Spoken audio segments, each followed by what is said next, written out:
Sophie herself did not notice how the night flew by. When she finished her work, it was already light outside. That's how it always happened when she was doing what she loved. Time seemed to disappear. Sophie once again looked critically at her creation. She liked everything. There was nothing to complain about.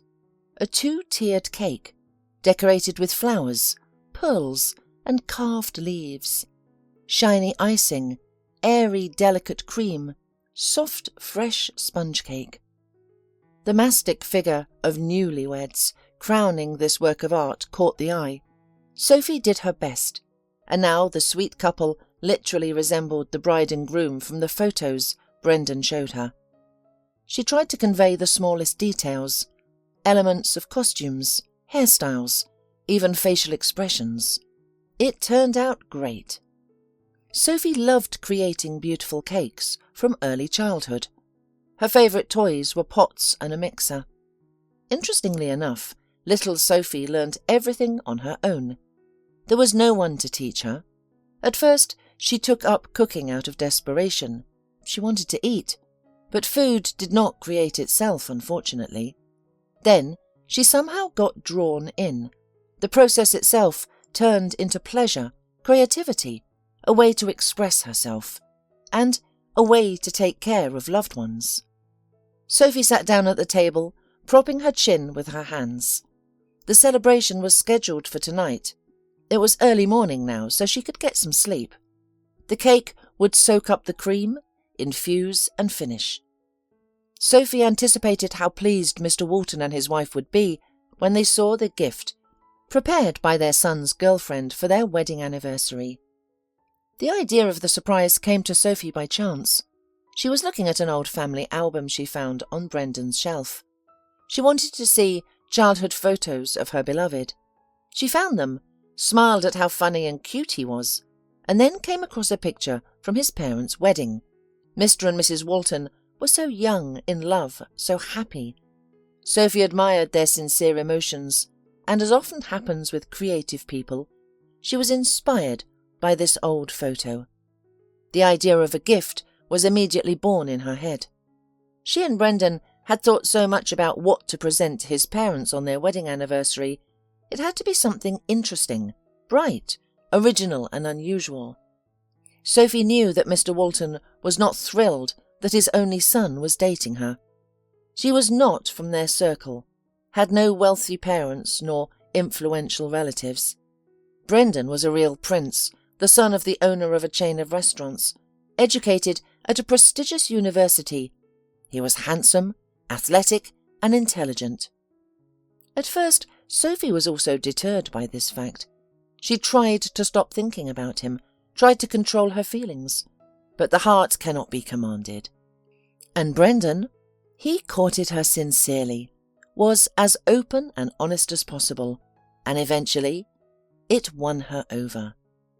And here they were together, despite the dissatisfaction of his parents and some acquaintances. They were happy together. They lived in Brendan's apartment in the city centre as a real family, preparing for their wedding. Brendan wanted it to be a luxurious celebration, a holiday where Sophie would feel like a princess. His parents seemed to have finally come to terms with their son's choice. Sophie could not be sure. They had not yet had the opportunity to meet and discuss everything, but on the wedding anniversary of Mr. and Mrs. Walton, they were invited as a couple, and that meant everything. For this celebration, Sophie prepared a cake. She ordered the ingredients in advance, looking for the best quality. The image of the cake formed in her head, and now the cake was ready. Sophie once again admired her creation from all sides and went to the bedroom. She needed to sleep, to be rested, fresh and cheerful by the evening. The young woman lay on the bed and covered with a light blanket. Her heart was light and clear, as always, after performing work at the highest level. Once again she was convinced that her vocation was as a pastry chef. She did not cook, she created, and she loved it very much. The process, the preparation, and the actual result.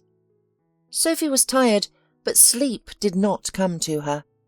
Memories of her childhood, hungry and uncomfortable, came to her mind. Sophie was born the eldest daughter in a very dysfunctional family. No, at first she did not suspect anything was wrong.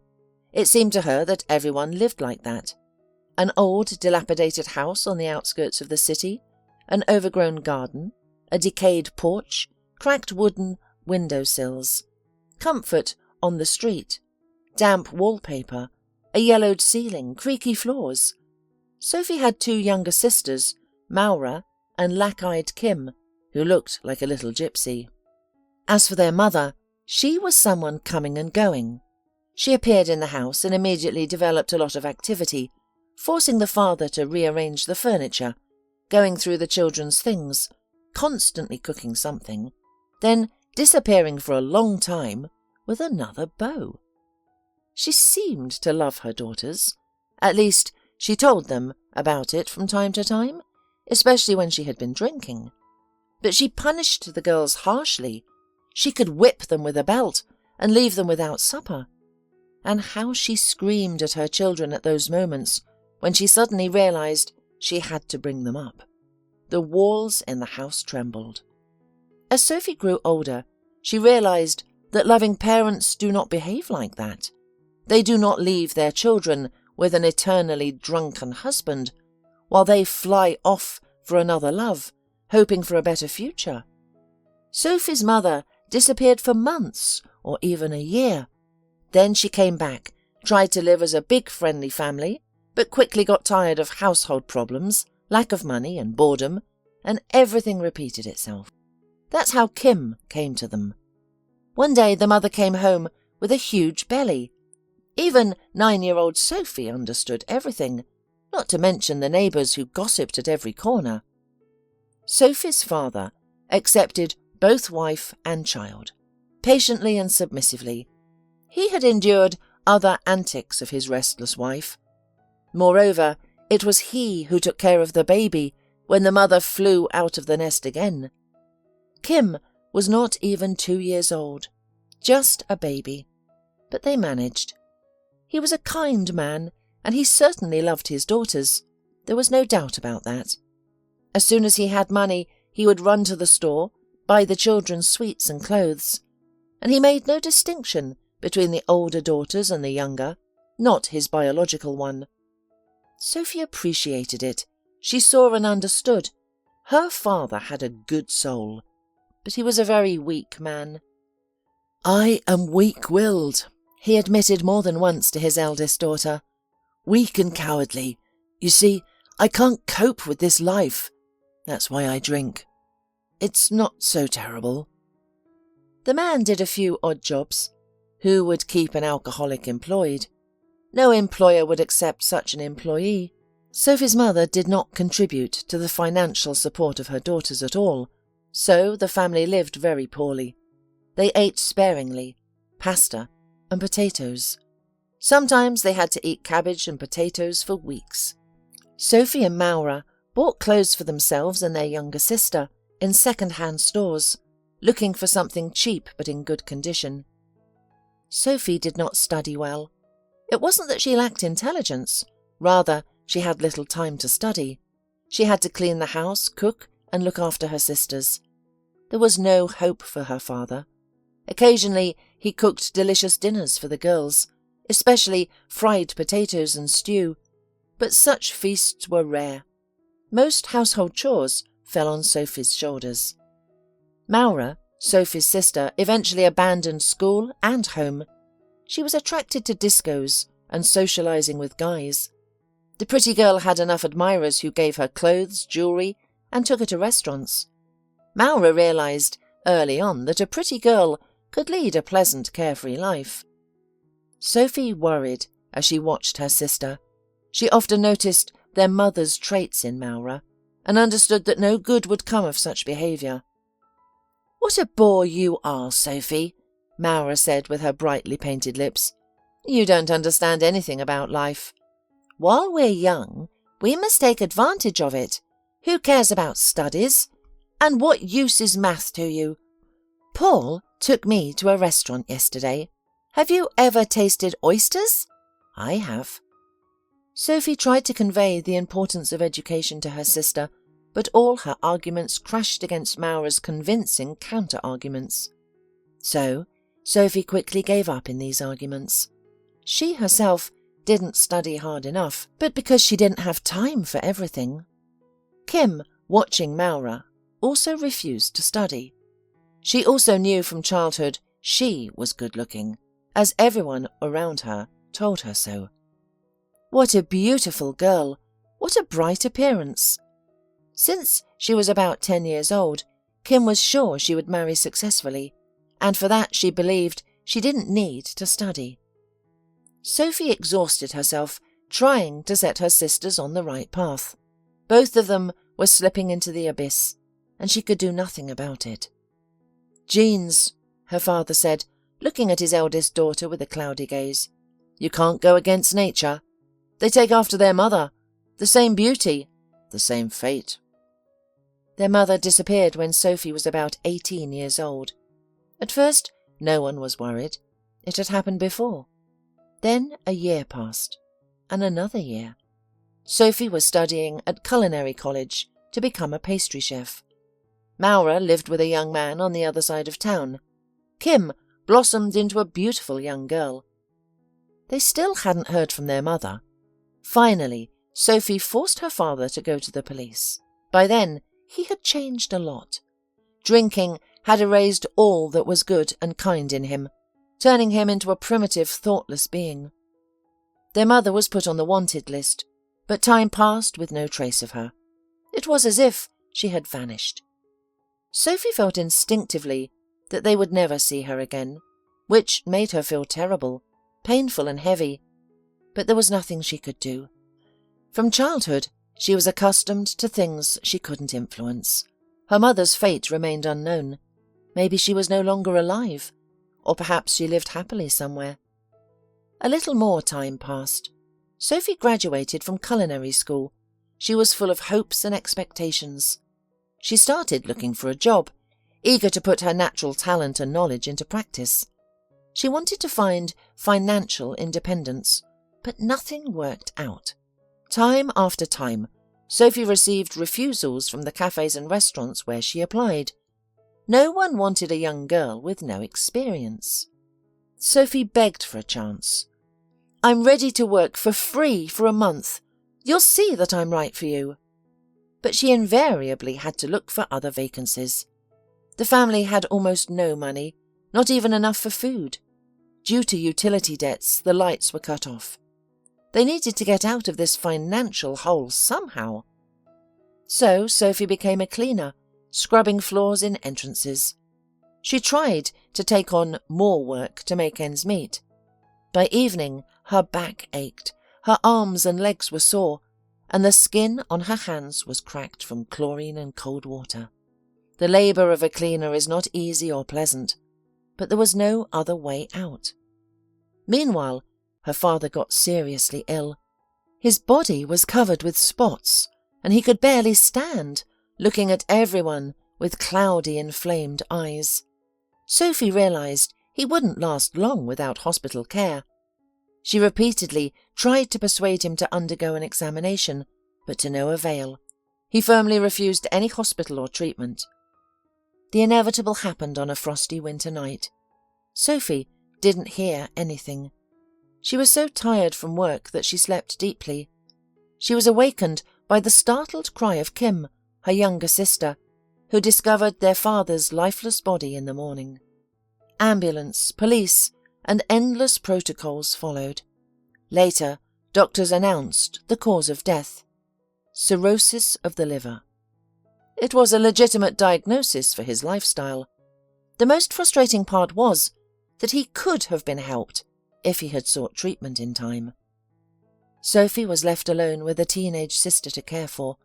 Maura, who had long led her own life, appeared at the funeral with another suitor. Sophie noted that Maura's admirers were becoming more and more marginal, but Maura was fine with it. She was an adult, and she could do as she liked. Sophie had to work hard to support herself and Kim. She encouraged her younger sister to study, but no way. The girl had long ago chosen her path. A successful marriage. Or, not marriage, but just a relationship with a wealthy man. Essentially, Kim was fine with that. Sophie tried to guide her sister, but she couldn't. "I'm not going to wander around like you, with a rag on dirty buildings," Kim yelled at Sophie. "I'm young. I have to take advantage of it." Sophie had nothing to say back to Kim. The girl grew up seeing the example of her two sisters. One worked from morning till night, carrying heavy buckets and managing the house. The other had fun at the expense of suitors, went to clubs and did not work. The choice for Kim was obvious. In the end, Kim repeated the fate of their mother and Maura. At 18, she left home, returned a couple of times, unhappy and frightened, seemed like she was going to start a new life, but left again, eventually moving to the capital with another admirer. Since then, Sophie tracked her sister's movements only on social networks. Sophie was left alone. In a sense, it became easier. On the other hand, the loneliness was pressing, frightening and exhausting. It was difficult to realize that no one needed you, no one loved you. Sophie tried to start relationships, but they all went wrong. Disappointment quickly set in. Sophie didn't understand what was wrong. No one she met understood her or accepted her completely. They all wanted to change her, saw her as someone else. In short, Sophie's personal life did not work out. With work too, nothing worked out. She tried repeatedly to get a job in her profession, but was always refused. Sometimes she cooked something for friends or neighbours, a cake for a child's birthday, a dessert for a corporate holiday. People admired her work, which was very pleasant. "Yes, you need to work to order," exclaimed her neighbour. "You could earn a fortune." Sophie sometimes thought about it, but the idea remained just a plan and fantasy. The ingredients for cakes and desserts needed money, a lot of money. Plus, Sophie was afraid to take orders. It's one thing to cook something for friends from the heart, on your own initiative, and quite another to work for a paying customer. What if people weren't satisfied with her product? Sophie lived in a comfort zone she created for herself. Work, home, just getting by on the edge of poverty, but without too much stress. Then something happened that turned her life upside down. One evening there was a knock at Sophie's door. A man and a woman stood on the threshold. The girl vaguely remembered their faces. They seemed like distant relatives of her father. "Hello, Sophie," the woman smiled. "We need to have a serious conversation with you."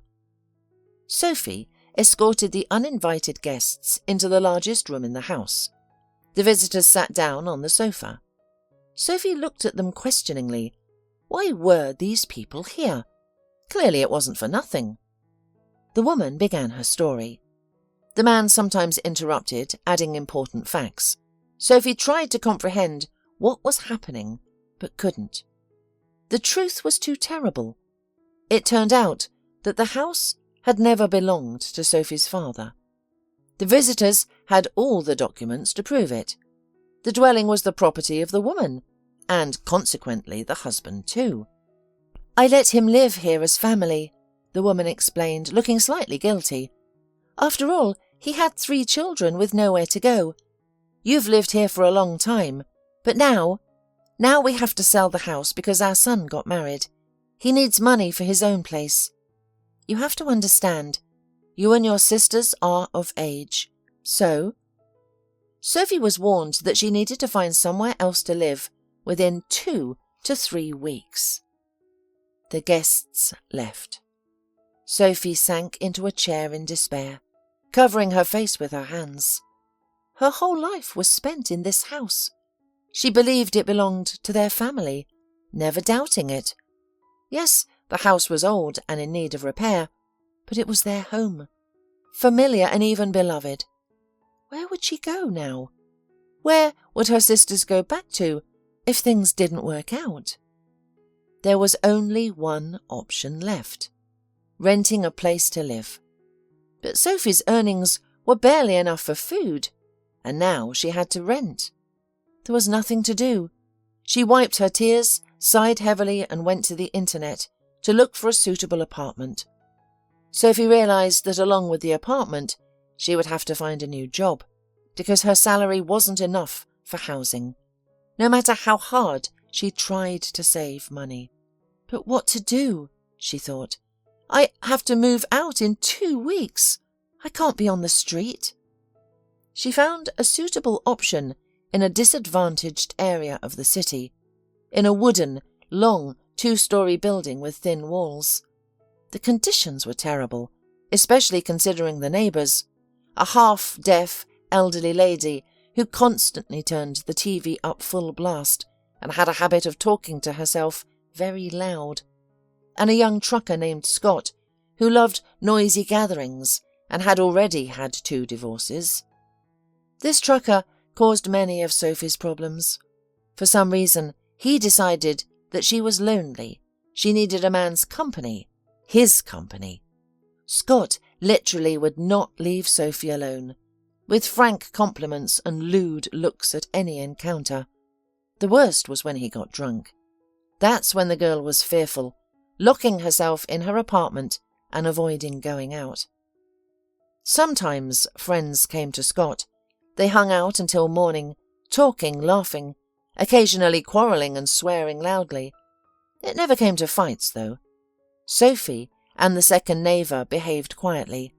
When Scott was on a trip, Sophie and the old lady always sighed in relief. His absence meant a week or 2 of peace.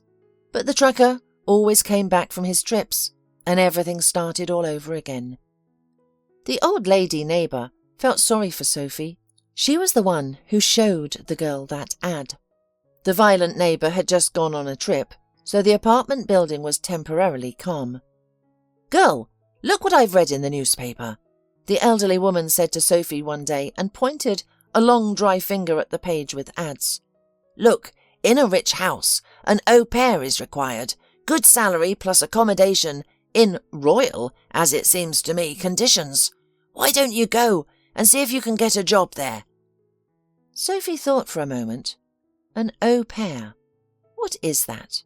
A maid or something? On the other hand, it's probably better than scrubbing dirty entrances. And besides, she really wanted to move far away from such a neighbour as Scott. As if reading her thoughts, the elderly woman said, "You need to move out of here, that's what. Scott is giving you a hard time, he won't let go. And here you have a high salary and good living conditions. Try it." And Sophie tried. She didn't have much hope. She still remembered perfectly well how she was refused in cafes and restaurants because of her lack of necessary experience. It would probably be the same here. Sophie had never worked as an au pair, and at the interview it would become clear in the first minutes of the conversation. But the woman who met Sophie looked at her with interest and even encouraged her when the girl could not find an answer because of her embarrassment. The housekeeper asked Sophie about everything: her family, her studies, her work, and she seemed satisfied with her answers. "I see that you are a modest and honest girl. The main thing here is that you're a hard worker. Since you've been looking after your younger sister since early childhood, you'll be able to cope with housework. Especially, it's much easier than cleaning the entrances. You fit us." Sophie, not believing her ears, once again looked around the house in which she found herself. The spacious living room was flooded with sunlight, coming through the floor-to-ceiling windows. Expensive furniture, a wide staircase leading to the second floor. Even the smell of the place was somehow special, conveying an atmosphere of financial prosperity. And the garden, part of which could be seen outside the windows, looked like a luxurious, well-groomed park. Later, Sophie was shown to her room. It turned out to be small, but very cosy and stylishly furnished. She had her own closet, a soft, wide bed, even a simple dressing table. Sophie was told about her duties. She had to make sure there was no dust anywhere and run errands for the owners. Not a job, but a fairy tale. The girl at first did not believe that she did not need to do anything else. The salary was offered such that the unassuming girl could not resist a delighted shriek. At her previous job, she would not have earned such money in 3 months. In general, Sophie was fabulously lucky. She lived in a beautiful house, did simple work, and finally felt completely safe. With colleagues, other household helpers, Sophie somehow immediately developed a relationship. The girl did not refuse to help them, and they also treated her kindly. Almost all of them were older than her, and each of them had a story to tell, most often a difficult one. Sophie had something to tell them too. Sophie rarely saw the owner of the mansion, Mr. Walton. He was always lost in the office and often travelled on business trips. Of course, he owned a network of expensive restaurants, a business he inherited from his father, developed, grew, and turned into a mini empire. His wife took care of the house and herself. She was a woman slightly over 50, looking like she could be on the cover of a magazine. Sophie secretly admired her. Mrs. Walton dressed like an actress, and even at home looked stunning. Silk pyjamas, elegant home suits. And when she was going somewhere, she turned into a lady like those who appear on the red carpet. Mrs. Walton was impeccably polite with the household helpers. Not a gram of arrogance, boorishness or disdain, but she did not get close to anyone. She behaved coldly and aloofly, like a true aristocrat. True, the cook enlightened Sophie that Mrs. Walton was no aristocrat, an ordinary girl from the village. She came to the city to study, met Mr. Walton, a promising young man from a wealthy family, almost immediately became pregnant by him, well, and married, of course. After all, Mr. Walton was a man of strong morals. The wedding was lavish and beautiful. 6 months later a daughter was born, and then, a few years later, a son. Sophie knew that her employers had 2 grown-up children, but she had never seen them. It seemed strange to her. The same cook answered the questions that kept Sophie on her toes. Their daughter, Christina, married a foreigner. He had a business in Canada and they moved to her husband's place. They rarely appear here. More often, mother and father fly to them. And their son, Brendan, is doing some kind of internship in the capital. He's gaining experience to continue his father's business when that time comes. He'll be back soon. His contract is supposed to end in a couple of months. Sophie liked her new life. Everything suited her. A cosy room on her own, polite relations with employers, the work itself, salary, and communication with colleagues. She wanted it to last forever. But Sophie still saved money for a rainy day. She knew that fate likes to give surprises, and not always pleasant ones. You have to be ready for anything.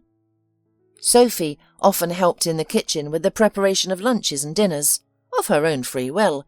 She liked it very much. That evening she was baking fish with vegetables.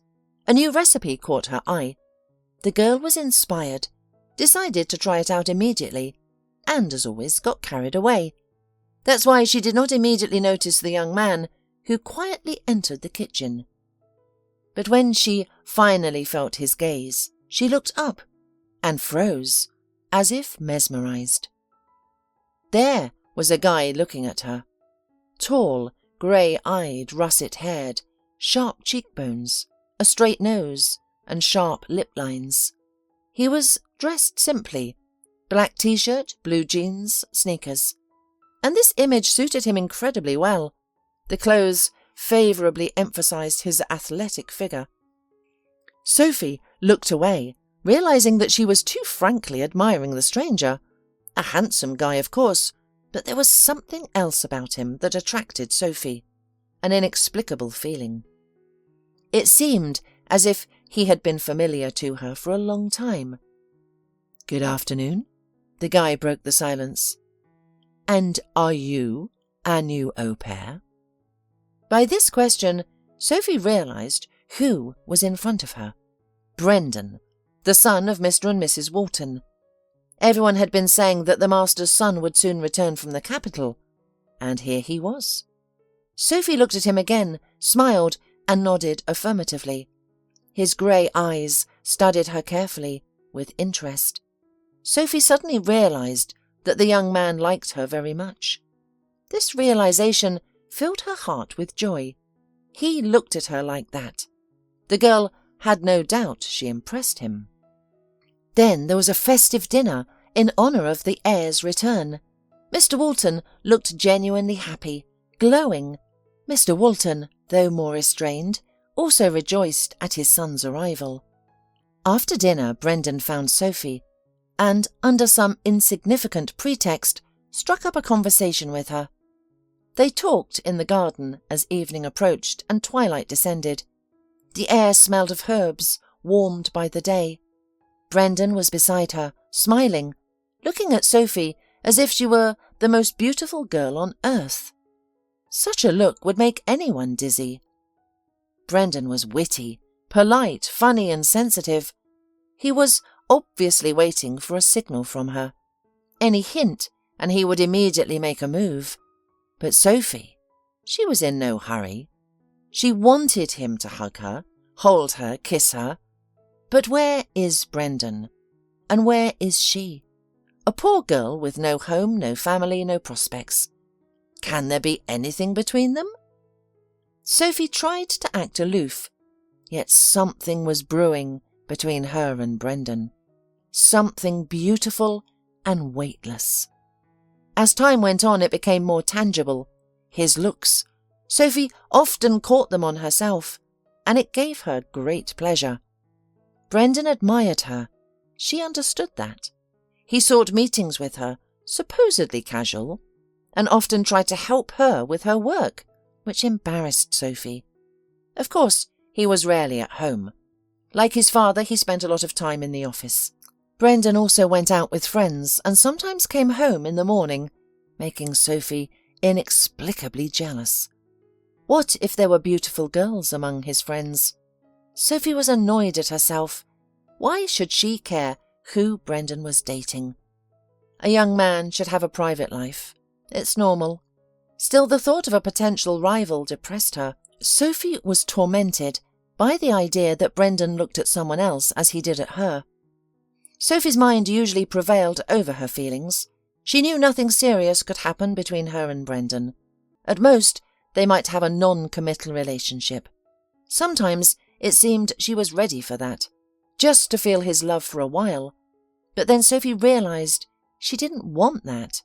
No, she wouldn't spoil these unique sensations.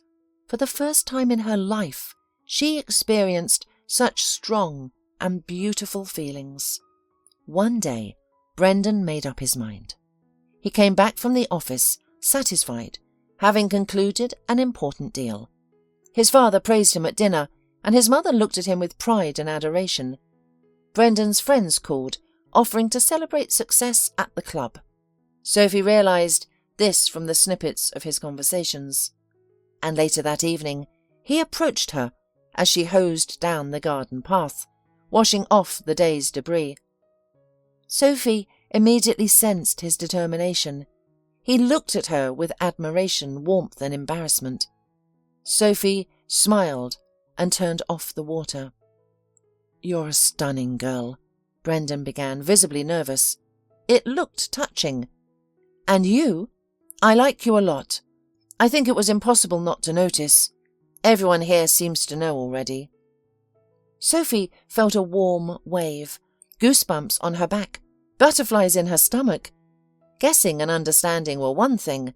Hearing such words from someone close and desirable was another. "I liked you at first sight," Brendan continued. He looked directly at Sophie, confident in his words. "As soon as I saw you, I was struck by lightning. I've never felt like this before, and it just kept getting stronger. I think I fell in love for the first time. For real." Sophie felt dizzy. She had relationships before, but no one had ever confessed love so sincerely. Strangely, there was no awkwardness. They stood next to each other and everything seemed natural. Then he took her hand.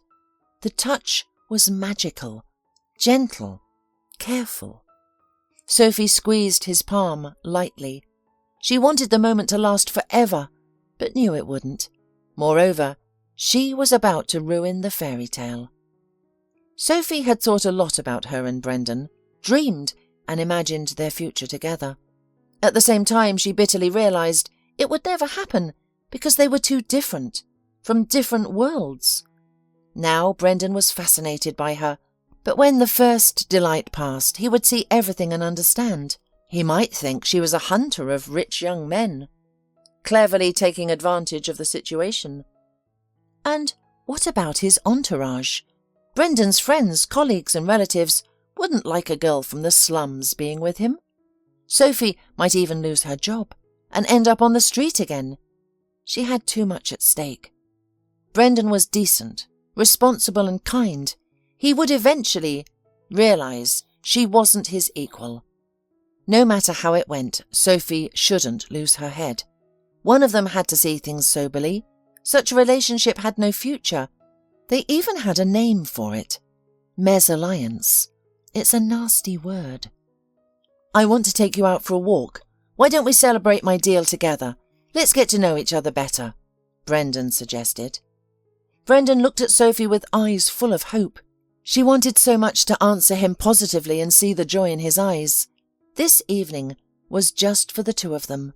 It could have been magical, the beginning of something. But Sophie was firmly convinced she had no right to agree to this. It would be better for everyone. I can't, the girl shook her head. Brendan stared at her in amazement. Do you have some kind of urgent business to attend to? No, well, you see, nothing can happen between us. Why? Sophie fluttered her hands confusedly, wondering why he didn't understand. Do you have someone? Yes, Sophie lied. Brendan had given her the answer, and she took the hint. Let him think that she had someone. It was a valid reason. After that, the magic didn't disappear completely. Sophie still noticed Brendan's glances, but he no longer sought meetings or tried to get closer. He respected her refusal, clearly trying to keep himself in control. It hurt. Sophie wanted to tell him about her feelings, to be near him, but it was no longer possible, nor did anyone need it. Soon Brendan moved out of his parents' house, as if he had bought an apartment in the city centre. Mrs. Walton often said that now her son would have his own family. Here the second chick flew out of the nest. The son is all grown up. A wedding and new grandchildren are not far off. Eh, how quickly time flies. Brendan rarely appeared at home, only during family celebrations. But she saw and felt that he was still indifferent to her. It both pleased and saddened her. Sophie dreamed of Brendan. She missed his looks, his voice, and often remembered his touch when he took her palm in his hand. She was sure she had done the right thing. There was no telling how things would have ended if she had agreed to that date. Sophie returned to the mansion late one night. They had run out of eggs, and the cook asked her to go to the store at the other end of the cottage village. Sophie didn't mind the walk, so she agreed gladly. She had almost reached the gate when she was called by a long-forgotten, slightly hoarse voice. She turned around and was stunned. Scott, the trucker and neighbour who had caused her so much trouble, was staring at her almost absent-mindedly. "Here I found you, beautiful," he grinned, slowly approaching Sophie. "And you have become even more beautiful. Do you live well in this house?" Sophie nodded. She didn't know what to think. She was afraid, and it was unpleasant to see Scott. He reeked of booze, as always. "It was difficult to find you," he continued. The man was already quite close, and she didn't know what to do. Her instinct for self-preservation told her to drop the bags and run, but he would catch up. "I've been looking for you for a long time," Scott continued. "That old woman at first lied to me, said she didn't know where you'd gone. I had to press her.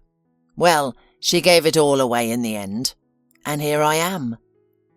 "Why?" Sophie asked, her voice surprisingly steady. "Why?" Scott pretended to be surprised. "As if you don't know yourself. I told you many times, you'll be mine. I like you. You're in my heart. I thought out of sight, out of mind, but it's nothing like that." Scott was very close. He gently embraced Sophie by the waist, and when she tried to break free, he pressed her with all his might. Her soul went to her heels.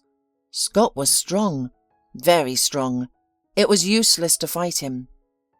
"And how did you get here?" Sophie asked. The banal question was to maintain the illusion of normality. Two former neighbours, peacefully chatting. "On my car. It's here, around the corner. Let's go." Scott, without much effort, dragged Sophie around the corner of the house to where his car was parked. Sophie tried to resist, but he squeezed her wrist like a vice. She realized that once she was in his car, there would be no escape. "Let go," she exclaimed.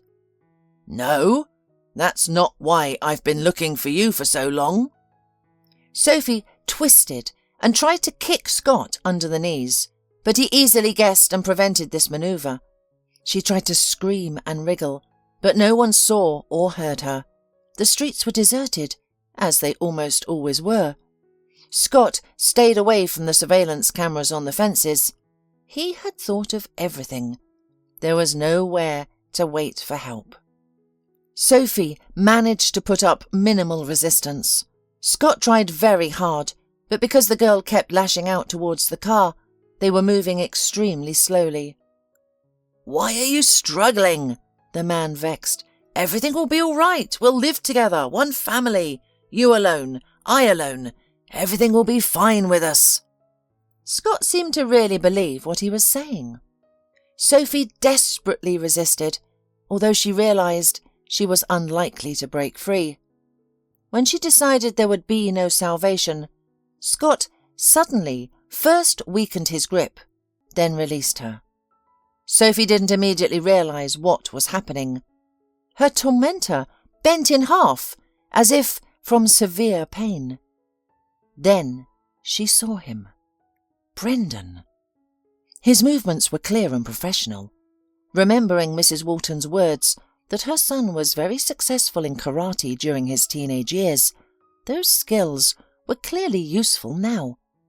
Brendan's appearance clearly threw Scott off balance. He looked at him with confused eyes and pressed his hand to his stomach, where the blow had come. Scott had enough sense not to get into a fight with an obviously stronger opponent. "Who the hell are you? I'm going to call the police," asked Brendan with fury. Sophie had never seen him like this before. "Don't! I'm already leaving." With these words, Scott hurried to his car. A moment later, he disappeared at the end of the street. Relief is what Sophie felt. It was as if a mountain had fallen from her shoulders. She didn't immediately realize she was shaking from the stress. Brendan came up to her and hugged her tightly, calming her trembling. Feeling his warmth, Sophie relaxed and cried. Brendan silently stroked her cheeks, wiping away the tears, and whispering something soothing. At that moment, Sophie realized that all her doubts about them not being a couple meant nothing. They were standing together in an embrace, and everything else seemed unimportant and meaningless. "I won't let anyone else hurt you," Brendan said confidently. "I really want to be near you, to protect you, to take care of you. I think about you all the time. I miss you all the time. Do you agree to be with me?" Sophie nodded silently. At that moment she realized it was wrong for them to live apart. "That's great," Brendan brightened. "So you're moving in with me. My parents will have to find a new au pair." Not everything went smoothly. Mr. and Mrs. Walton were not happy with their only son's choice. Sophie didn't hear what they said to Brendan because she moved into his apartment the same evening. He didn't want to part with her or leave her unsupervised after what had happened. That evening, Brendan came home accidentally to pick up some documents and stumbled upon an unsettling scene. At first he couldn't believe his eyes. A dishevelled-looking man was trying to drag Sophie into his car. Brendan's eyes darkened with rage. Sophie, of course, heard Brendan talking to his parents on the phone. She had enough sensitivity to understand what was going on. They tried to reason with their son, but he objected. Brendan tried to keep Sophie from hearing his conversations, but she understood everything. Moreover, she had already anticipated his relative's reaction, even before they began living together. But all that faded and lost significance when they were finally alone together. Brendan's apartment seemed like a refuge to Sophie, a place where no one could reach them, a safe corner in a crazy world. Brendan worked a lot, and Sophie stayed home alone. She wasn't idle. Brendan enrolled her in a course by a famous confectioner, knowing about her hobby and talent, and thought it was a very promising and necessary business. "You will definitely find yourself in this. Such talents never go to waste." His confidence inspired Sophie. She was happy to learn, mastering the basics and tricks of her favourite craft, discovering something new for herself. She felt she was growing professionally and dreamed of starting work soon. She even started contacting employers again, but they still refused her due to lack of experience. "It's okay," Brendan reassured her. "When you finish your studies, I'll help you start your own business. It's not easy. You'll have to spend a lot of time on financial and legal issues, but I'll teach you everything. I'm always around." Sophie smiled. The prospect of becoming a businesswoman didn't entice her, but she understood she needed to make a living. Of course, she would much rather create directly in the confectionery business, inventing and making masterpieces. Perhaps she would come to that. Everything was good. Sophie lived next to her favourite person, took care of him, and received tenderness and warmth in return. She also had an interesting study and good prospects. The only issue was that Brendan's parents still considered their relationship undesirable and temporary. Once, Mrs. Walton even called Sophie. It was a very unpleasant conversation. No, the woman was extremely polite, as always, but her tone and message were hurtful. Sophie felt such coldness and dislike that she felt nauseous. "Well, you do realise that you're not a match for my son, right? You must understand. Brendan, he's just playing around. For him you are something unusual and new, therefore interesting. But time will pass. Everything will fall into place, and he will realise why you charmed him." "And for what purpose?" Sophie was incredibly hurt to hear such words, although she understood perfectly well how his parents saw her. "Well, don't make me say such words and call things by their names. Both of us understand perfectly well what poor girls need from the sons of wealthy parents, and I'm not even going to judge you. It's understandable. Just don't ruin Brendan's life, please. If you need money, then—" Sophie didn't listen. She just dropped the call. Mrs. Walton's words hurt too deeply, making Sophie feel like nothing, even though there were no direct insults. Sophie cried the whole evening. She was also hurt by the fact that Mrs. Walton was partly right. No, Sophie wasn't with Brendan for money. She really loved him at first sight. But she could really ruin his life. What would his colleagues, relatives and business partners say?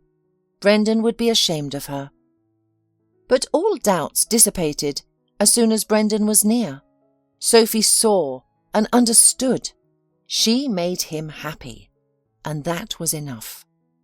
"Don't worry," Brendan reassured his beloved. "My parents are good people. They will understand and accept you. And anyway, that's not the main thing. The main thing is our feelings. The rest is dust. Do you understand? A few months later, Sophie was invited to the wedding anniversary of Mr. and Mrs. Walton. "See? I told you it would all work out." Brendan smiled, showing Sophie their joint invitation. "They're calling us an official couple, which means they want to introduce you to our friends and family. And you were worried in vain." "But I'm still worried. What am I supposed to talk to them about? How am I supposed to behave?" "Just act normal, simple, natural. You're perfect as you are. You really are. It's a pity you don't see it and don't realise it." Sophie had been preparing for the celebration for a long time, planning a cake, buying ingredients and choosing an outfit. And now, on the eve of the celebration, Sophie couldn't sleep. She was very nervous. Brendan said that everything would be fine. But what if he suddenly becomes ashamed of her? The garden shone with colourful garlands, and invited musicians played something beautiful and cheerful. The guests had already gathered. Brendan and Sophie were a little late on purpose. They wanted to arrive later than everyone else, unnoticed, so that no one would see their surprise before the time. Sophie looked marvellous, and she knew it. An elegant little black dress emphasised the graceful lines of her figure. Her blonde hair flowed freely over her shoulders, and light makeup completed the look. Brendan paid her 1,000 compliments. Sophie felt like a princess. But finding herself at the festive, she was frightened and confused. Everything around was luxurious, bright and expensive, as if from another world. Dressed-up women and men strolled through the garden or sat at tables, talking to each other, engaging smiles and nods. Soon, a beautiful young girl jumped up to Brendan. Barely glancing at Sophie, she grabbed his elbow and jabbered animatedly. "Oh, Brendan, you've finally shown up.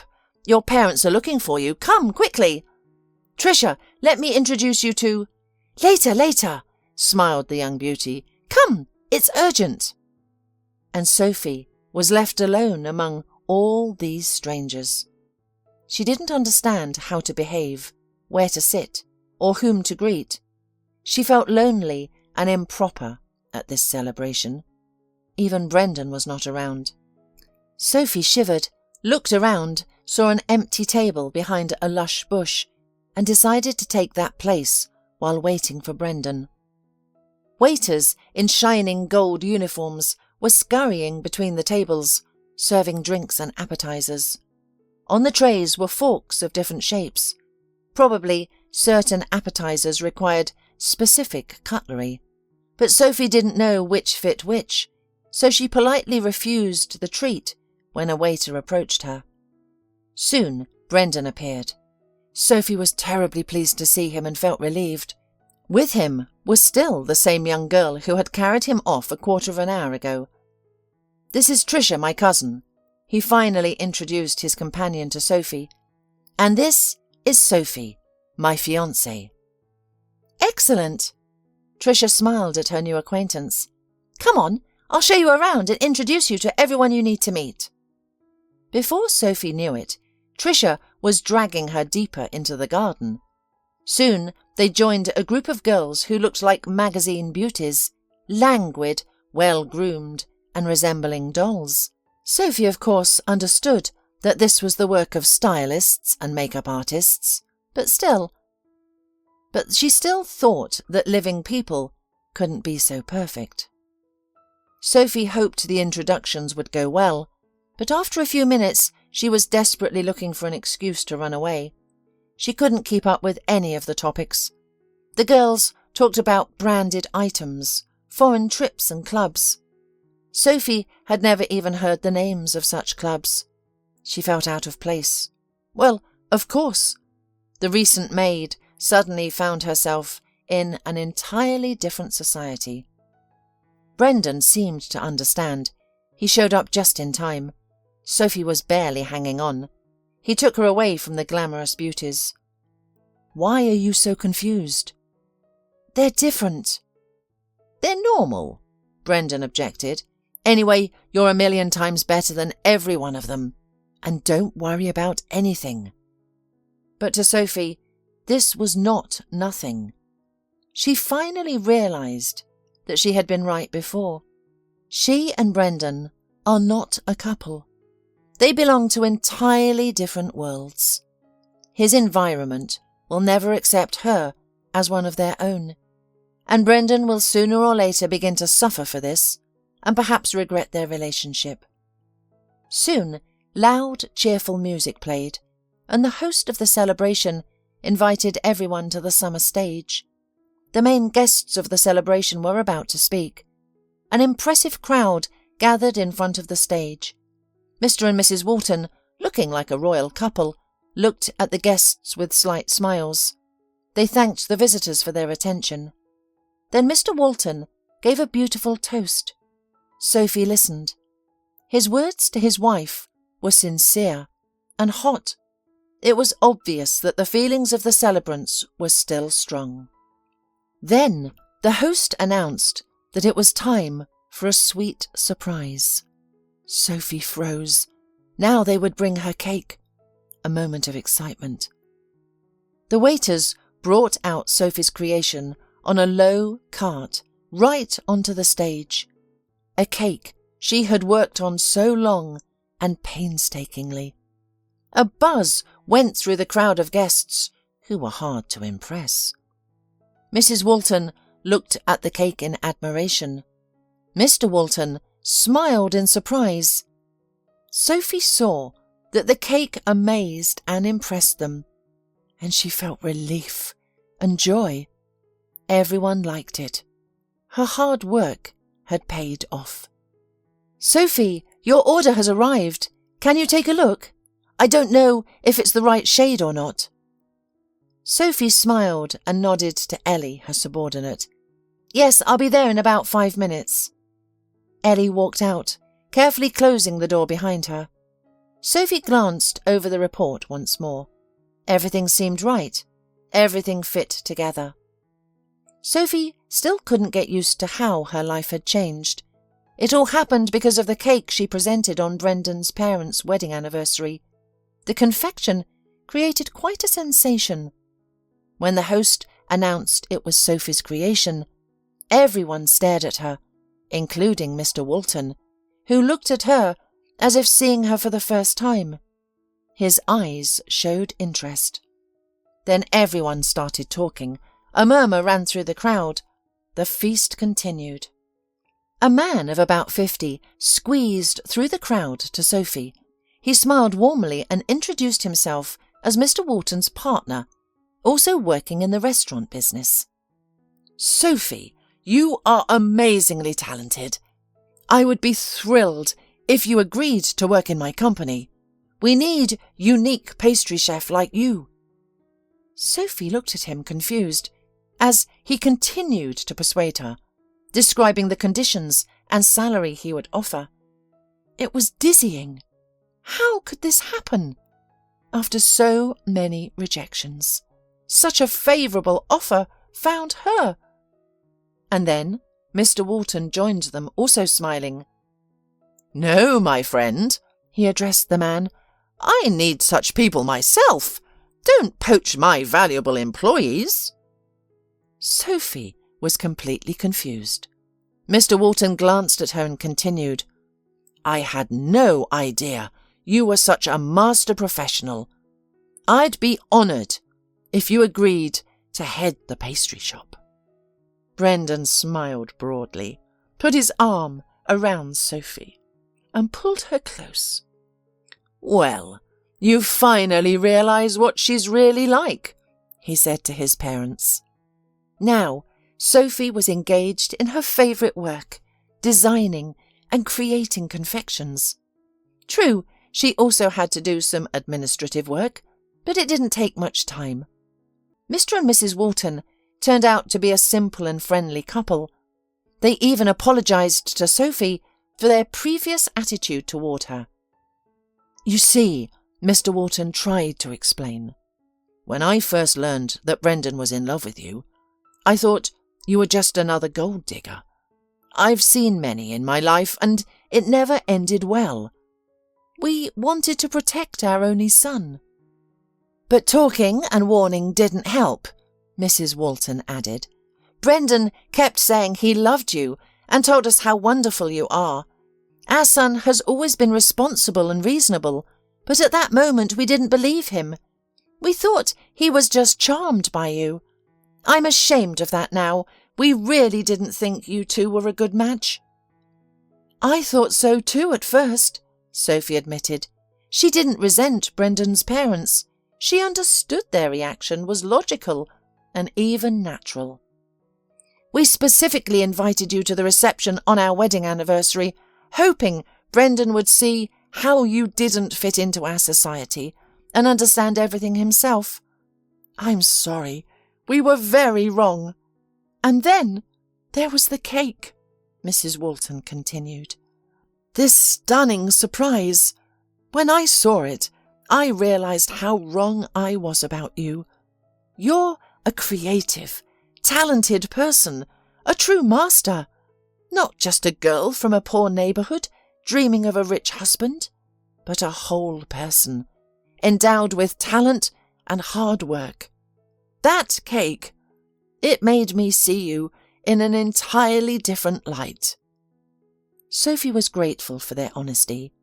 Now there were no misunderstandings or innuendos between them, and that was pleasing. Sophie rose from her chair and hurried after Ellie.